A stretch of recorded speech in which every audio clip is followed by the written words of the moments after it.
Welcome sa Dries TV. Kung interesado ka sa ganitong news, huwag kalimutang isubscribe ang ating YouTube channel. Maraming salamat! Welcome back again sa ating YouTube channel mga kakimpaw, and sa update natin ito ang pag-uusapan natin ay tungkol sa mga importanteng kaganapan kina Kim and syempre kay Paula Avellino. So pag-uusapan natin sa update na to ay may kaugnayan nga po sa ganap ni Chinita Princess ngayong araw po ng Friday. Pero bago natin pag-usapan ang lahat ng yan, maraming salamat po sa inyong patuloy na pagsuporta at pagsubaybay sa mga daily update natin. Kaya naman bilang pasasalamat, narito pang isang napili kong komento patungkol ito sa naging previous update. Mula ito kay Ginang Helen Santos, sabi niya dapat tayo din ay magkaisa din katulad ng mga bashers. Huwag nating pabayaan sina Kim at Paulo. Ang gusto natin manalo si Paulo, huwag na kayong makinig sa mga basher na mga fake news. Gusto nila pabagsakin sina Paulo at Kim. Diba ang gusto natin lahat manalo sina Kim at Paulo? Kaya basta tayong lahat ng mga seniors, mahal natin ang Kim Pao. Suportahan natin sila. Huwag na kayong makinig dyan sa mga bashers na mga bayaran. Tawa po si Ginang Helen Santos. Magkaisa sana tayo katulad po ng mga bashers. Nagkakaisa sila, di ba? Kaya tayong mga supporters din ng Kim Pao, bakit hindi po tayo magkaisa? 'Di ba? Nagkakanya-kanya kasi yung iba. Kaya eto po mga kakimpaw at mukhang tagilid na nga po ang boto ni Chinita Princess. 1% na lamang po't malalamangan na po siya ni Ann Curtis. Pagkatapos pong malamangan ni Ann Curtis si Kim, si Paolo naman po ang isusunod niyan hanggang siya po ang manalo at makapunta ng Korea para tumanggap po ng award. Wag naman sanang mangyari yun. Kaya sana full support po tayo kay Paolo Avellino. Wag tayong magkanya-kanya. Diba? Ang epekto niya nahahati po mga kakimpaw yung boto na dapat sana ay merong makakapunta po sa Korea. Pero anong ginagawa nila? Sayang, 'di ba? So meron pa tayong 4 days para bumoto mga kakimpaw. Kaya sana magsanay puwersa naman tayo. In-encourage ko po ang lahat na sana this time, kahit ngayon lang, magtulungan naman tayo para sa kapakanan po ni Kim and Paolo at para na rin po yan sa lahat. 'Di ba? Isang award, lahat po yan, damay na po tayo dyan. Kaya sana ay magkaisa naman. Ha? So maraming salamat po sa inyong komento at panawagan Ginang Helen Santos. God bless po sa inyo at mabuhay kayo. So eto na nga, pag-usapan na natin mga kakimpo, mga topic po na nakalap natin sa update na to at tunahin na nga nating pag-usapan at i-congratulate si Kim and Paolo Avellino sa pagbabalik po nila dito sa top 1. Dito po yan sa I Want. Yes, number 1 na naman po. Top 10 show in the Philippines, I Want on The Alibay. Kaya congratulations po kay Kim and Paolo. Sabi nga dito, The Alibay, ang lakas pa din talaga. Yahoo deserve ang spot number 1. Congrats Team Alibay, lalo na sa inyo Kim and Paolo. Nakakatuwa naman ano, patapos na lang ang The Alibay ang buong katotohanan. Abay, namamayagpag pa rin dito po sa I Want, and talagang nakakatuwa dahil ang suporta po ng mga Kimpaw fans hanggang doon na lamang, full support talaga sila mga kakimpaw. Samantalang pag-usapan naman natin ang ganap kay Chinita Princess ngayong araw po ng Friday. Medyo maulan pa rin po mga kakimpaw at malakas po ang hangin.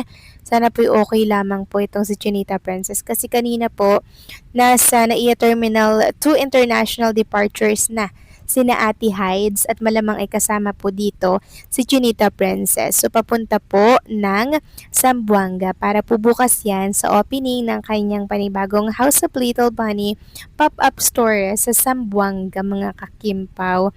And nakita nga natin dito medyo maulan-ulan ba? Sa amin kasi maulan eh. Pero dito naman sa NAIA, mukhang okay naman po ang panahon. Medyo pagi-pagi lang, 'di ba? Pero may flight naman at mukhang okay naman po ang flight ni Chinita Princess. Kaya sa mga nag-aalala po mga kakimpaw dyan sa flight ni Kim, wag po kayo mag-alala kasi yung bagyo naman umiwas na.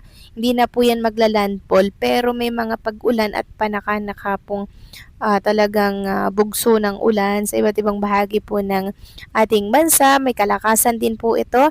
And syempre yung hangin din medyo malakas kaya sinong hindi nga naman makakapag-isip at makakapag-alala kay Chinita Princess. So parang wala si Kim Chu sa It's Showtime, correct me if I'm wrong mga kakimpaw. Nabasa ko lang po ito sa isang community po ng mga Kimpaw fans. Sabi nga dito, wala sa Showtime si Kimi ngayon, papuntang Zamboanga City na siguro.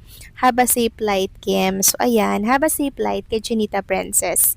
And malamang sa alamang, si Ate Hides po ang kasabay nito kasi kanina po mga kakimpaw ay nag-Instagram story nga siya na siya po ay nasa NAIA to international departure mga kakimpaw.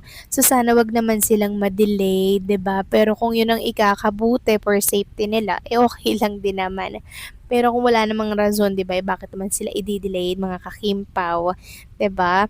So have a safe flight, Ate Hides, and kung kasama niyo po si Chinita Princess, safe flight po sa inyo. And sana po ay makadating kayo diyan sa Zamboanga ng maayos, ligtas, walang aberya mga kakimpaw.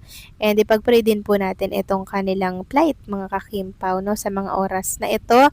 And sa mga nagtatanong naman kung si Paolo Abilino po ay kasama dito, yan ang hindi po natin alam mga kakimpaw kasi wala naman tayong nakikitang kasama si Paolo Abilino. Kung sa bagay, si Paolo naman pag umaalis, wala tayong nakikitang bakas ni Anino nga ni Paolo, wala tayong makita mga kakimpaw dahil sa sobra niya pong galing magtago, 'di ba? Talagang balot na balot, naka-sombrero, naka-face mask ng color black, naka-hoodie pa yan siya. So, paano natin makikita at malalaman na si Paolo Abilino pala yun, di ba? Kaya ganyan po lagi si Paolo Very private na tao mga kakimpaw pero nakakatuwa naman kasi syempre parang nagagawa niyang ang buhay niya parang mga normal na tao lang na pwede siyang makagala-gala nang hindi po siya pinagkakaguluhan dahil sa kanyang style nga po na balot na balot. 'Di ba? Pero pag si Kim Chu talaga kilala agad mga kakimpaw Pero si Kim namamanan niya na po yung mga style ni Paolo na naka-face mask, naka-sombrero, naka-jacket na din, 'di ba? Mana-mana lang 'yan. Na-impluwensyahan po si Paolo or na-impluwensyahan ni Paolo si Chinita Princess or vice versa mga kakimpaw. Mana-mana lang 'yan at ganyan naman talaga pagkasama mo lagi ang isang tao. 'Di ba? Namamana natin yung mga ginagawa niya, mga style niya. 'Di ba? Ganyan naman lagi pag magkasama lagi ang isang magkasintahan. And about naman mga kakimpaw dito kay Chinita Princess and Paolo, sana nga po ay kasama si Paolo. 'Di ba? Para nang sa ganun ay magkaroon ng family reunion dito kasi si Twinkle po and si Carlo, asawa ni Twinkle, nandito na po kahapon pa. Talagang sinecure na po nila mga kakimpaw yung appearance nila kasi baka nga naman bumagyo-bagyo at magka-leche-leche, magka-loko-loko pa nga po.